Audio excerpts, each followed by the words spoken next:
Hello everyone! Today I want to talk to you guys about your cortisol, so your stress. Cortisol gets a really bad rep because cortisol is often associated to stress, and we often think of stress as a negative thing. And although that is true, cortisol is a really important part of your body. It's actually what gets you up in the morning. So when you wake up in the morning, your cortisol levels spike so that you can actually feel motivated, get out of bed, so on and so forth. So today's topic is going to be very simple. We're just going to be talking about the signs that you need to look out for to see whether you are too high in cortisol or too low in cortisol.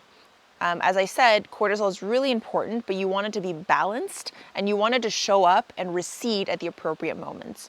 So here goes. Here are the 5 signs to look out for to know if you have high cortisol. First one is you're feeling tired, but you're really wired. So you're really tired, but you're having trouble falling asleep at night. Number 2, you're having trouble falling asleep at night. This often shows up as like you have too many thoughts showing up, or you're tossing and turning, or you just literally can't fall asleep. Shows up as insomnia. Number 3 is you get sugar cravings.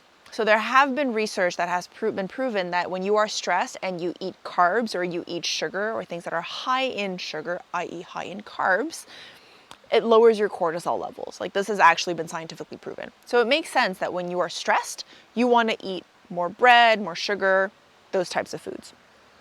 But this is, if you often get sugar cravings, this might be a sign of high cortisol. Number 4 is skin rashes or skin eruptions like eczema, psoriasis, eczema, things that are really where your skin becomes inflamed. And then number 5 for my female friends out there is you have an irregular menstrual cycle. So these 5 things might be an indication that your cortisol levels are way too high. All right, now for the flip side, how do you know that your cortisol levels are too low? Which is also bad because cortisol that is too low typically leads to depression, can't get out of bed, all the things that are like really weepy and sad. So the first one is fatigue.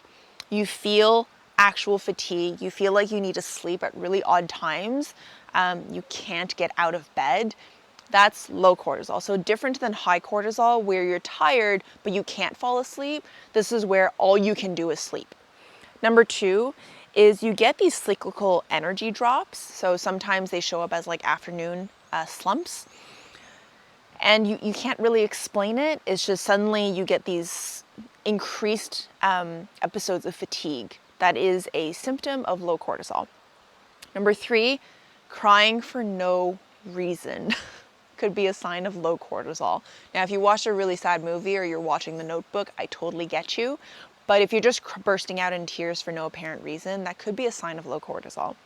Number 4, this is different than high cortisol where you're craving sugar and carbs. When you have low cortisol, you're more likely to crave salty foods. And then last but not least, even though you're really tired, you have trouble staying asleep and typically wake up between 2 to 4 a.m.